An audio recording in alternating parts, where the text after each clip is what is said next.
Hello. सर्वप्रथम मैं अपना नाम आप लोगों के समय परिचित करा देता हूँ। मेरा नाम अभिषेक सिंह यादव है। मैं सीबीएसई स्कूल में प्रिंसिपल के रूप में कार्यरत हूँ और समाज के यूथ जनरेशन को यूथ मोटिवेशनल ट्रेनिंग का भी कार्य कर रहा हूँ। अवगत कराना चाहता हूँ कि इस ग्रुप में आज लिटिल जूनियर स्टार कवि श्री सर्वेश सिंह यादव जी के द्वारा मुझे आमंत्रित किया गया कि अपने शब्द रखें। इसके लिए मैं धन्यवाद अर्पित करता हूं उन्हें। और डॉक्टर राहत इंदौरी साहब जी के द्वारा ये ग्रुप बनाया गया है उनके नाम पर। तो सर्वप्रथम मैं उनको भी उनके इटर्नल सोल को और उनके किए गए कार्यों को बहुत ही जल्द समाज में प्रदर्शित आवाज़ को उनके जो लोगों के अंदर समाहित है उनको नमन करते हुए उनका भी इटर्नल सोल को फिर से पुनः शांति प्रदान करे गॉड। और आगे बात को बढ़ाना चाहूँगा। चूँकि ये एक शायर के नाम से जो आज के उन्हें शायर नहीं कहा जाएगा, वो बहुत ही पहुँची हुई हस्ती जिन्होंने अपने आप को एक खुदा के नुमाइंदे के रूप में यहाँ प्रस्तुत किया था। एक छोटी सी पंक्ति मैं उनको भी समर्पित करना चाहता हूँ।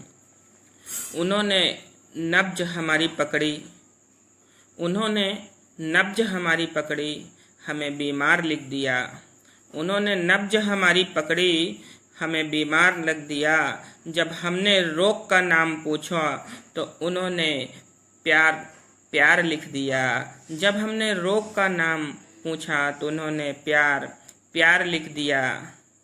मैं शुक्रगुजार हूँ उस वैद का जिसने आज मुझे बोलने के लिए तैयार कर दिया। मित्रों, आज की विषय है दूसरों को कुछ कहने से ज़्यादा अच्छा है कि हमें स्वयं उस पर कार्य करना चाहिए। मैं युवाओं को देखता हूँ, बुजुर्गों को देखता हूँ, हमेशा डिस्कशन करा करते हैं कि देश की पॉलिटिक्स ऐसी होनी चाहिए, देश के नेता ऐसे होने चाहिए, देश के लोगों को ऐसे करना चाहिए, देश के लोगों को वैसे हैं। ये नेता हैं डिस्कशन है और उस 40 पर आप जिस चबूतरे पर बैठे हैं उसी चबूतरे पर बैठ करके आप प्रधानमंत्री, राष्ट्रपति, देश के बड़े बड़े विधायक, सांसद, देश के बड़े बड़े उद्योगपतियों को भी कहा करते हैं, पर आज तक आप उसी चबूतरे पर बैठे हैं। आपने कभी अपना आकलन नहीं किया, तो अपना आकलन करिए जैसे कि आप जीवन में कुछ प्राप्त कर सकें। मैं एक छोटी सी स्टोरी आपको शेयर कर रहा हूँ कि एक बुढ़िया थी, वो गांव में रहा करती थी। तो उसके पास एक बेटा था। वो बुढ़िया का सहारा, बुढ़ापे का सहारा, जीवन का सहारा उसका बेटा। उसके साथ वो बुढ़िया गांव में रहा करती थी। अचानक वो बीमार हो गया तो बुढ़िया रोने लगी कि अब मैं क्या करूं, मेरी तो जिंदगी नाश हो जाएगी, इस बुढ़ापे में मेरा कौन सहारा बनेगा। तब उस बुढ़िया ने कहा कि अब इसको क्या करूं। तो गांव के लोगों ने बताया कि ऊपर एक पहाड़ है, गांव के रहा करते हैं, अगर तुम मुझसे मिल लो तो तुम्हारा आएगा। तो बुढ़िया उस बुढ़ापे की उम्र में 60-65 उम्र में उस पहाड़ पर अपने बाबा ठीक कर दीजिए, ये मेरे जीवन का इकलौता सहारा है। फिर बाबा ने उसे बैरंग वापस कर दिया, किंतु बाबा ने उसे कहा कि अभी मैं इसे नहीं ठीक कर सकता, आपको एक सप्ताह के बाद यहाँ आना है। तो बुढ़िया वहां से चली आई। फिर 1 सप्ताह बाद पहुंची, क्योंकि उसका बुढ़ापे का सहारा था उसका बेटा। तो बुढ़िया जैसे ही 1 सप्ताह के बाद वहां पहुंची तो बाबा जी ने कहा कि जो है छोड़ दो इसे मैं इसके रोग से इसका, क्योंकि वो रोग से प्रेषित हो गए। अब चूंकि उन्होंने तो बाबा से उस बुढ़िया ने 1 सप्ताह पहले क्यों वापस कर दिया था? इस काम को तो आप अभी भी कर सकते थे। बाबा जी ने जवाब दिया कि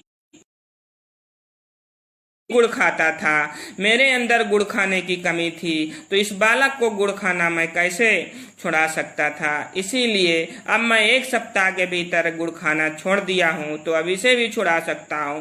कहने का मतलब है पहले अपनी कमियों को दूर करिए, तभी आप किसी की दूसरों की कमियों को दूर कर सकते हैं। जीवन का यही है, जीवन में संघर्ष करके काम करिए जैसे आप आगे बढ़ें। और सबसे ज्यादा यूथ जनरेशन का ये दायित्व और आगे बढ़ें। मैं बस थोड़ा सा पुनः आपको बस 4 लाइन और प्रस्तुत करता हूँ, क्योंकि मेरे बच्चे कवि बन गए हैं, उनको भी थोड़ा अच्छा लगेगा। एक छोटी सी कविता है, उनके समक्ष प्रस्तुत करना चाहता हूँ, और वो भी कुछ दिशा मार्गदर्शन ले।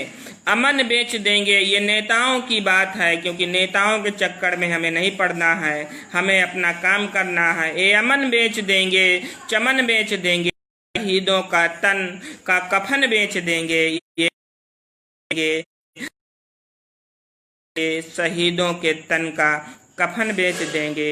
अगर चुप रहोगे ऐ भारत के लोगों, तो ये नेता हमारा वतन बेच देंगे, ये नेता हमारा वतन बेच देंगे। बड़े ही निकम्मे बड़े बेशरम हैं, बड़े ही निकम्मे बड़े बेशरम हैं, बेचने को इनको जाति और धर्म है, बेचने को इनको जाति और धर्म है। वतन की तरक्की भला क्या करेंगे, वतन की तरक्की भला क्या करेंगे, वतन की जब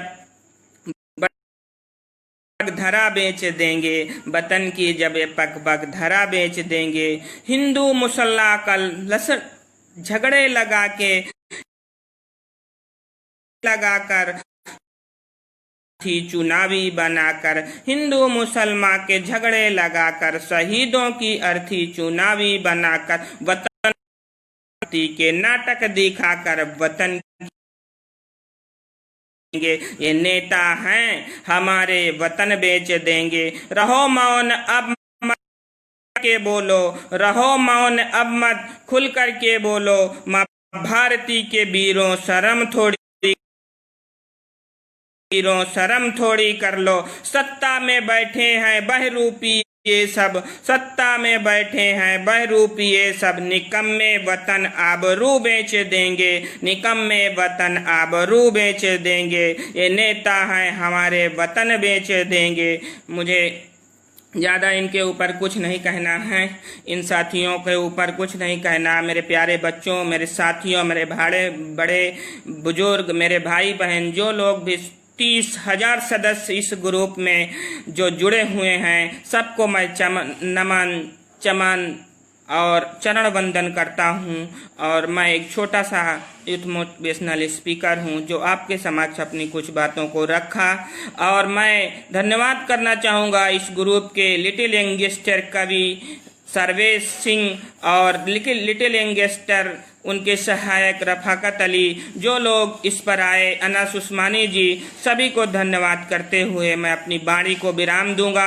अगर दोबारा कभी मुझे मौका मिला तो मैं नई प्रस्तुति के साथ Abhishek Singh Yadav youth motivational speaker के रूप में आपके समक्ष फिर से प्रस्तुत होऊंगा। कोई गलती हो तो मुझे क्षमा करें। मेरा चैनल भी है Abhishek Singh Yadav youth motivational speaker, उसमें भी मैं कुछ बातें करता हूँ, आप देख सकते हैं। आप सभी का सा धन्यवाद। शुभ रात्रि। आपका जीवन मंगलमय रहे, ये कोरोना जैसी बीमारी आपके कदमों से दूर रहे, आप सफलता की नई कुंजियों तक पहुंचे और तरक्की करते रहें। जय हिंद, जय भारत, वंदे मातरम।